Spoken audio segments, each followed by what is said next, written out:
Hello, everybody. My name is Rowan. I'm with GoLittleLion.com, and today we'll be working on Zentangling. So Zentangling is this art form that's designed to help you recenter, to mindlessly work on an activity and meditate on it, and to just kind of do something that's just pure expression without really worrying about what you're doing or what the outcome is. So what I have here is an example and a couple of things we're going to look at to start you going on your Zentangling adventure. So what we're going to start with is a box. So don't worry about whether or not it's 90 degrees. Don't worry too much if the lines are straight. We just want something to contain all of this wonderfulness that we're going to put in this box. So make yourself a box. And then what we're going to think about are a few things. So some sort of inspiration for the shapes that you're going to make. So a few words to start you going.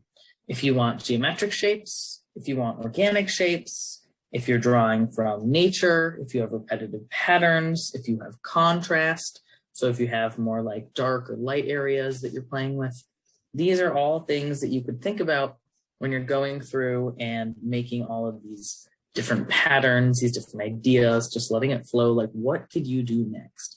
How could you build on this drawing to make something better? So a couple of things. I've started a couple different ways that we could look at things here, right? So you could start anywhere on the page. You could start in the center, on the sides. I personally really like to start in the corner. So here we have some just really loose arches. And in these arches, I thought about a couple things, right? Because this is more of a geometric pattern. So we have these arches and I was thinking, I guess I could put some dots in here. How would these triangles look? You know, here are some more patterns where all of these circles could go along. You could do things that are just little lines that come in here like this. Whatever it is that makes sense to you, you don't even have to start with arches, but you could go through and that creates a really nice parameter where you could start filling these things in to get something going. These here, they're all organic shapes. So if you're just drawing a shape that you're working with, and you could think of different ways to play with it. You know, you could do lumps. I like this really like amoebic shape that's just kind of free form. And you could put like dots in it. You could work on that kind of texture work. This is a really good one where you can see how you could break lines up. So you could have different patterns within the same kind of channel here. So here you have some zigzags. They're broken up here by this other like horizontal pattern. There are some scales that you could work on in here. All of these different ideas that as you go along, you could just play. These are some nature examples. So you could start with flowers. These flowers are super easy to make. You just kind of draw all the petals and just draw it back to the same center point. You could create these really quick and easy, and I think very, very cute flowers. You could overlap things. You could space them out some.